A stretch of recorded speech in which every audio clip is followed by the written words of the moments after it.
Hi, I'm James with Curse, and joining me today via Skype to talk about Hearthstone are lead designer Eric Dodds, production director Jason Chase, as well as Lindsay and Christina, who many of you may know as Zaria. So my first question is about balance. I think that on the higher end of the competitive tier, if you will, certain classes seem to be very dominant, but a lot of changes were made with this most recent patch. So I guess my question is, how did you arrive at those specific changes, and what goes into the balancing process in general? Sure, we actually get, this is Eric, and we get feedback from a lot of different sources. So we, of course, have stats on what cards and what classes are powerful, and we definitely look at that. We certainly have a group internal that is a group of very skilled players, and we get together on a regular basis and talk about the different changes we could make and what impact that would have on the game flow.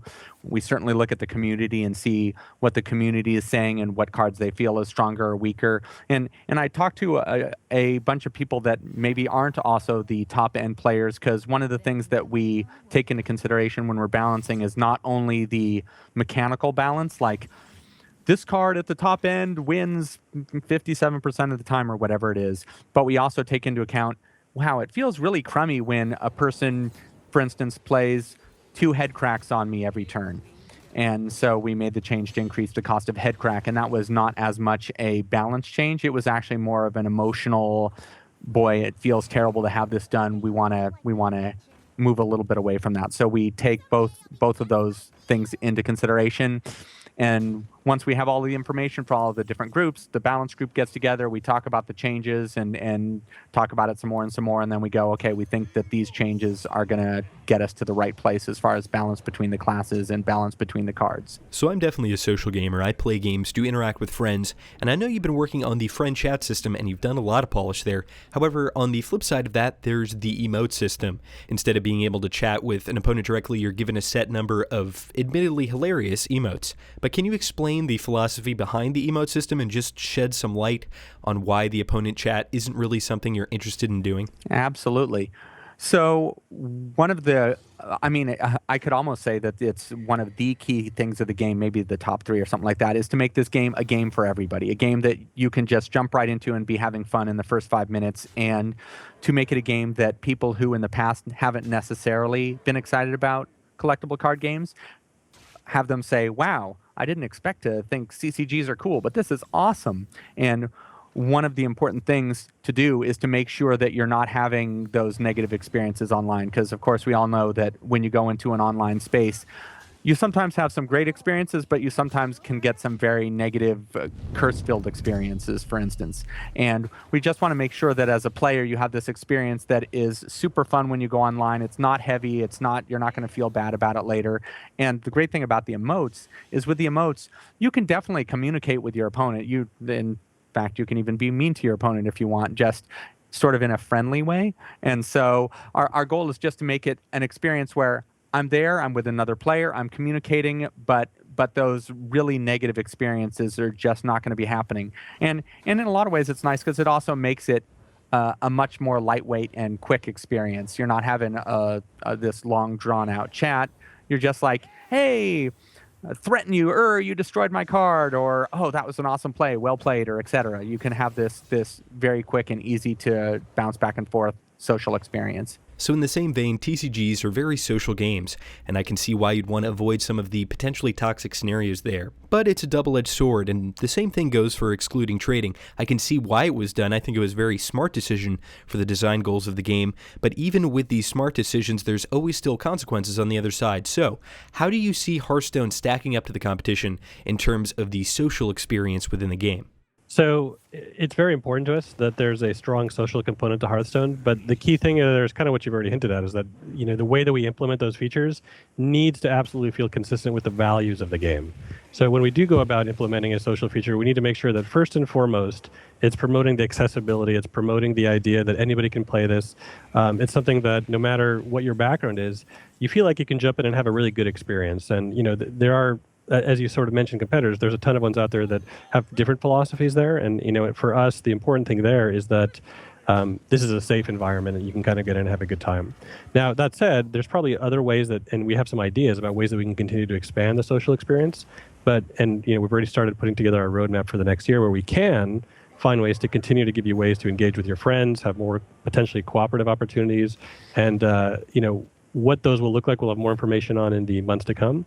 So we're not done by any means. And, this patch is kind of just the very first step that we've taken, where we now can actually see toasts when your friend actually opens up a legendary card or completes an arena run. And that by itself, we feel pretty good about, kind of has expanded it a little bit. So there's a lot of ways that we think are out there to really make the social experience stronger and do it in a way that still kind of doesn't compromise our other goals. So you can expect to see more of that as we move a little further through production. Excellent. Well, we're definitely looking forward to it.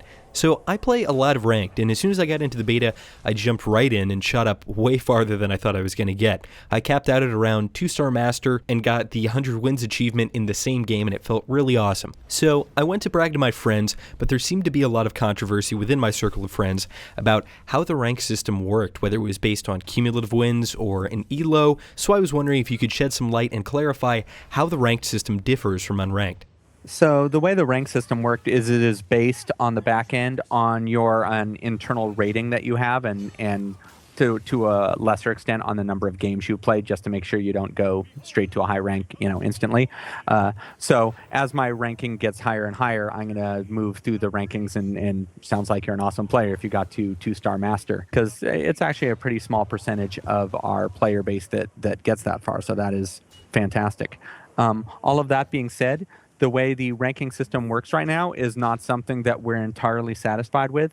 So I think you can expect us to make some changes to try to make it more compelling in future patches, and actually in the near term time frame, before we actually go live. I think you can expect to see some cool changes to ranked. It's just we're still working on the specifics, so we don't have specifics to talk about, but we're on it. That's really good to hear. So, back in June, I was lucky enough to be able to fly down and check out the game a bit early. And while I was there with other fan sites, there were a lot of questions coming up about, are you going to have 2v2? Are you going to have a spectator mode? And so on and so forth.